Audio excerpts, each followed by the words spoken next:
Langit yang mengancam. Langit malam di atas Gunung Keramat selalu berbeda dari tempat lain. Bagi penduduk desa Sidamukti yang terletak di kaki gunung, cahaya aneh yang muncul setiap malam sudah menjadi bagian dari kehidupan mereka. Mereka percaya bahwa cahaya itu adalah manifestasi dari Dewi Cahaya, sosok gaib yang menjaga gunung sejak ratusan tahun lalu. Namun, bagi seorang jurnalis investigasi bernama Rizal, fenomena ini bukanlah mitos belaka. Ini adalah misteri yang harus dipecahkan. Rizal tidak pernah percaya pada hal mistis. Bagi pria yang telah menekuni jurnalisme selama lebih dari 1 dekade ini, segala sesuatu memiliki penjelasan logis. Namun, video yang dikirim seorang pemuda desa bernama Arman berhasil menggoyahkan pendiriannya. Dalam rekaman berdurasi 3 menit itu, terlihat kilatan cahaya biru kehijauan menyala dari lereng gunung dan berdenyut seperti jantung yang berdetak. Rizal memperbesar layar laptopnya, mencoba memahami fenomena ini. Kalau ini refleksi cahaya dari kota, kenapa intensitasnya naik turun? Dan dari mana sumbernya? Gumamnya. Ia tahu ini bukan efek optik biasa. Ia pun berangkat menuju desa Sidamukti, berharap mendapatkan jawaban langsung dari masyarakat setempat. Perjalanan ke desa Sidamukti memakan waktu 5 jam dengan mobil. Jalannya berbatu dan semakin menanjak, dikelilingi oleh hutan lebat yang seolah menelan cahaya matahari. Begitu sampai di desa, Rizal langsung mencari Pak Dharma, tetua desa yang dikenal sebagai penjaga kisah-kisah turun-temurun. Pak Dharma adalah pria tua dengan rambut putih tebal yang selalu mengenakan kain lurik dan ikat kepala. Saat Rizal menanyakan tentang cahaya di gunung, pria tua itu hanya tersenyum tipis. "Anak muda, kau sudah melihat cahayanya?" Rizal mengangguk. Pak Dharma menghela napas panjang sebelum berbicara, suaranya terdengar berat. Gunung Keramat bukan sekadar gunung biasa. Sejak zaman leluhur, sudah ada larangan untuk mendaki ke puncaknya di malam hari. Barang siapa yang melanggar, tak akan pernah kembali. Rizal menyandarkan punggungnya, mencoba mencerna informasi ini. "Tapi Pak, cahaya itu, ada yang mengatakan itu semacam fenomena alam. Saya ingin tahu lebih jauh," katanya. Pak Dharma menatapnya tajam. "Apakah kau siap mengetahui sesuatu yang tak bisa dijelaskan oleh ilmu pengetahuan?" Rizal hanya tersenyum. "Justru karena itu saya datang ke sini." Rizal merasa butuh bantuan orang yang lebih memahami fenomena ini dari sudut pandang ilmiah. Ia pun menghubungi 2 orang temannya, Dr. Satria, seorang ahli geologi yang bekerja di Lembaga Penelitian Nasional, dan Nadia, seorang fisikawan muda yang berfokus pada fenomena elektromagnetik langka. Tanpa pikir panjang, keduanya setuju untuk ikut serta. "Jika benar ada radiasi atau fenomena elektromagnetik di sana, kita harus segera menyelidikinya," ujar Nadia antusias. Mereka pun menyiapkan ekspedisi kecil dengan membawa peralatan canggih, sensor elektromagnetik, kamera spektrum luas, dan alat pengukur radiasi gamma. Malam pertama, mereka mulai mendaki. Langit tampak cerah, tapi begitu mereka mencapai ketinggian 1.500 meter, suhu turun drastis dan kabut tebal mulai muncul dari lereng. "Ini aneh, perubahan suhu mendadak seperti ini biasanya hanya terjadi di daerah kutub," gumam Dr. Satria sambil memeriksa alat pengukur suhu.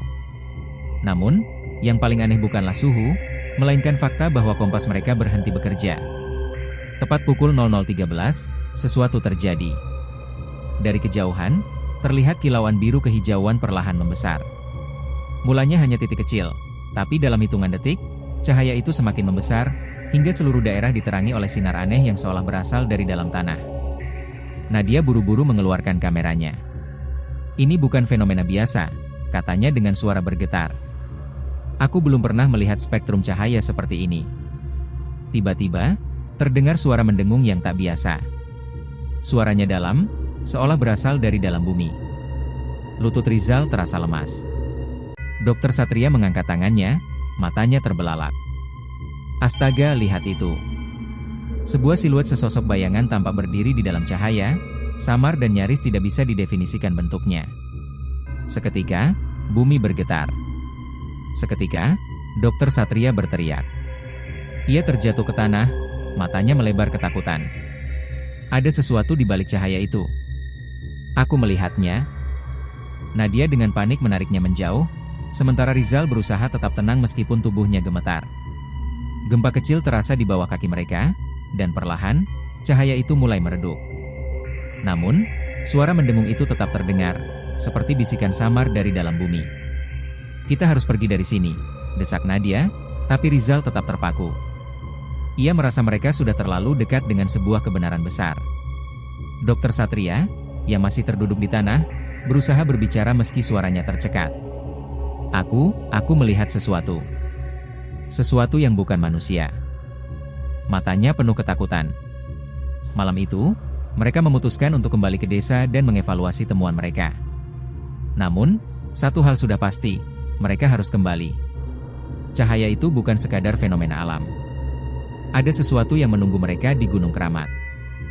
Langit di atas Gunung Keramat masih menyala redup saat Rizal, Nadia, dan Dokter Satria kembali ke desa.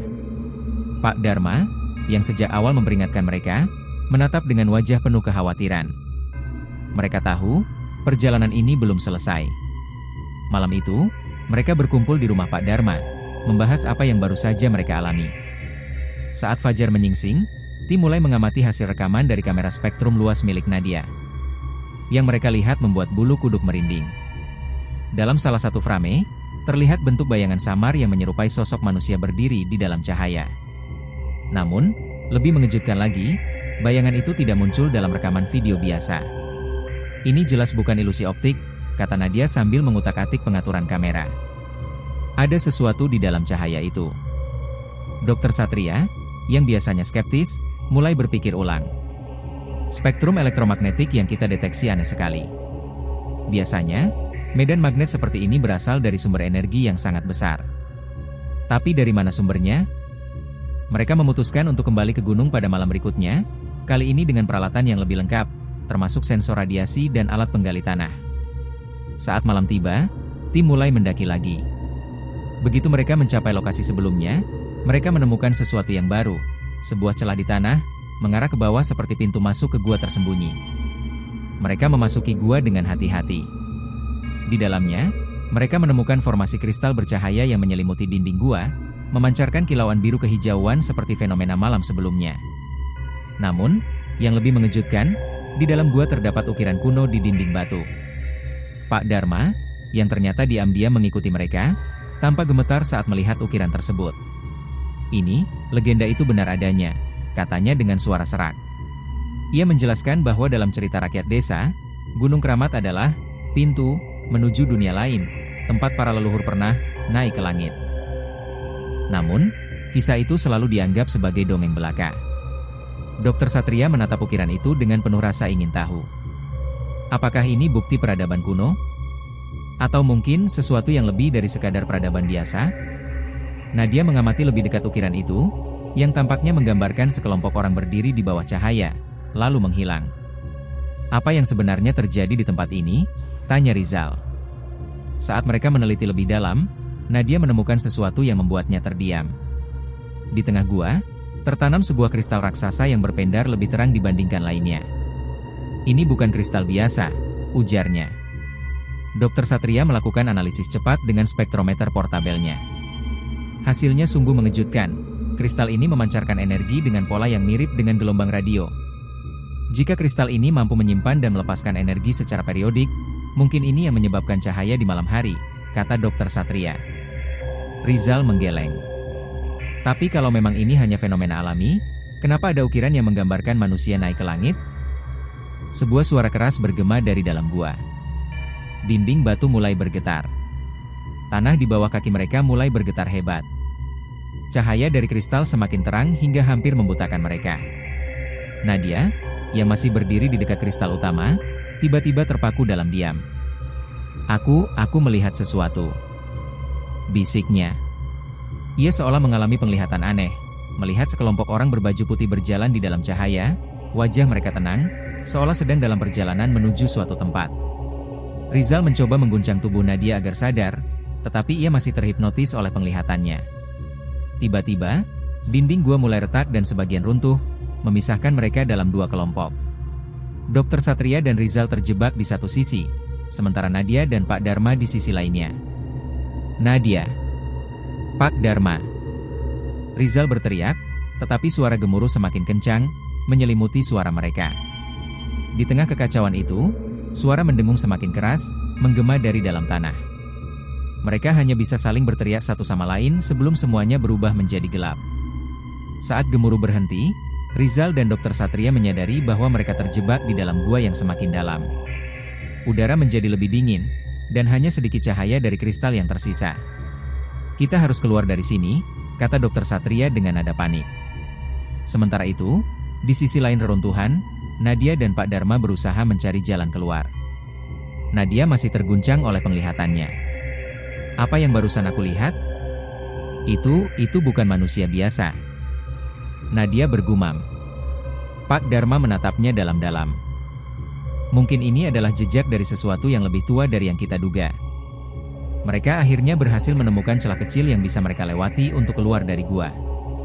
Namun, mereka dihadapkan pada pilihan sulit, kembali dan mencoba menyelamatkan Rizal serta Dr. Satria, atau mencari bantuan ke desa.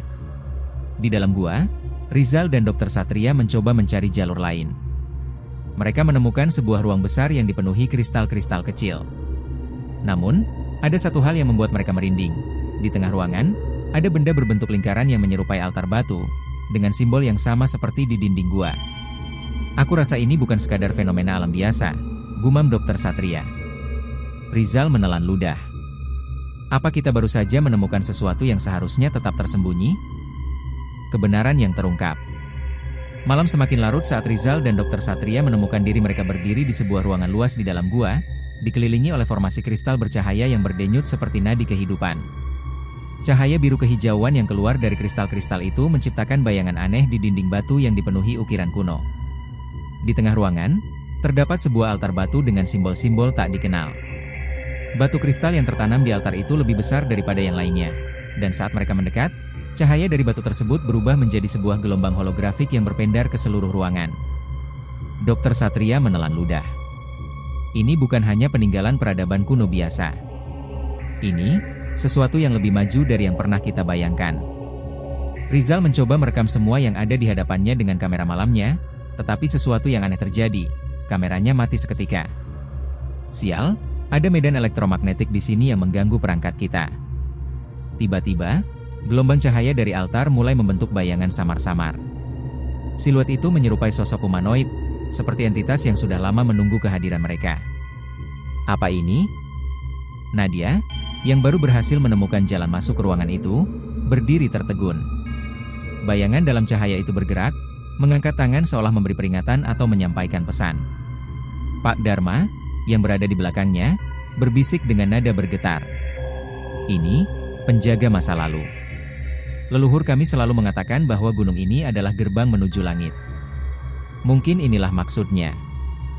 Gelombang holografik mulai berputar, menciptakan pola simbol yang tampak seperti peta bintang, menunjukkan titik-titik cahaya yang tersambung oleh garis-garis tipis. Dr. Satria mengernyitkan dahi. Apakah ini semacam koordinat? Atau peta langit yang menggambarkan pergerakan suatu benda? Namun sebelum mereka bisa memahami lebih lanjut, gemuruh keras terdengar dari dalam gua. Tanah mulai bergetar lagi. Saat mereka berusaha menyeimbangkan diri, Nadia mencoba mencatat pola simbol yang muncul. Jika benar ini adalah peninggalan peradaban yang telah maju, kita mungkin sedang melihat bukti keberadaan bangsa kuno yang memiliki teknologi lebih canggih dari yang kita kira.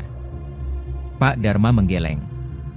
Dalam kisah leluhur, ada sekelompok orang yang naik ke langit dengan bantuan cahaya suci dari gunung ini. Mereka menghilang dan tidak pernah kembali. Mungkinkah mereka meninggalkan sesuatu di sini? Rizal menyipitkan mata. "Jadi, kau berpikir ini semacam teknologi untuk perjalanan? Seperti portal atau alat transportasi?" Nadia tidak bisa menjawab dengan pasti, tetapi getaran tanah semakin kuat. Mereka harus segera keluar sebelum gua ini runtuh sepenuhnya. Namun, sebelum mereka bisa bergerak lebih jauh, sebuah suara menggema di dalam gua. Dari kegelapan, sekelompok orang berbaju hitam muncul, membawa senjata, dan berjalan dengan langkah mantap. Salah satu dari mereka, seorang pria bertubuh tegap dengan suara dingin, berbicara dengan nada tegas. "Kami sudah mengawasi kalian sejak awal. Kalian tidak seharusnya berada di sini." Nadia terkesiap. "Siapa kalian?" Pria itu tidak menjawab. Ia hanya mengangkat tangannya dan dalam sekejap, beberapa orang lainnya mulai mengambil peralatan mereka, termasuk kamera dan alat penelitian. Dr. Satria melangkah maju. "Kami adalah ilmuwan. Kami hanya ingin memahami fenomena ini." Pria itu menatapnya tanpa ekspresi. Kami sudah lama memahami ini. Tapi bukan untuk disebarluaskan. Rizal semakin curiga. Jadi kalian tahu apa yang ada di sini? Apa sebenarnya rahasia di balik gunung ini? Pria itu tidak langsung menjawab. Yang perlu kalian tahu adalah bahwa ini bukan untuk konsumsi publik. Dunia belum siap. Dan kalian tidak akan bicara tentang ini kepada siapapun. Dr. Satria tampak berpikir sejenak, lalu mengangguk pelan. Kalau memang ada sesuatu yang berbahaya di sini, mungkin lebih baik tetap tersembunyi. Nadia terkejut. Kau serius, Satria? Kita sudah terlalu jauh untuk berhenti sekarang. Namun, Rizal menahan bahunya. Ia punya rencana lain. Mereka akhirnya diperbolehkan turun dari gunung dengan syarat tidak mengungkap apapun tentang temuan mereka. Namun, Rizal memiliki sesuatu yang orang-orang berbaju hitam itu tidak tahu. Ia berhasil menyelundupkan kartu memori kecil berisi rekaman holografik dari altar batu. Beberapa minggu kemudian, Rizal mulai menyusun rencananya. Ia tahu bahwa publik berhak mengetahui kebenaran. Dengan hati-hati, ia mengunggah potongan rekaman secara anonim ke internet. Dalam waktu singkat, rekaman itu menjadi viral, memicu berbagai teori. Ada yang percaya bahwa ini adalah bukti keberadaan peradaban maju di masa lalu. Ada pula yang menganggapnya sebagai konspirasi alien. Namun, ada juga yang menuduh rekaman itu sebagai hasil rekayasa. Sementara itu, pemerintah mengumumkan bahwa Gunung Keramat akan ditutup dengan alasan keamanan nasional. Masyarakat dilarang mendekati wilayah tersebut. Namun, cahaya di gunung itu tetap muncul setiap malam. Dan misteri itu masih belum terpecahkan. Video ini adalah kisah fiktif yang dibuat hanya untuk hiburan dan tidak bermaksud menyinggung atau merugikan pihak manapun. Jika ada kesamaan nama, tokoh, atau tempat, itu murni kebetulan dan tidak disengaja. Terima kasih telah menyimak cerita ini hingga akhir. Jika Anda menikmati kisah ini, jangan lupa untuk memberikan komentar, like, dan subscribe agar tidak ketinggalan cerita menarik lainnya. Sampai jumpa di kisah berikutnya.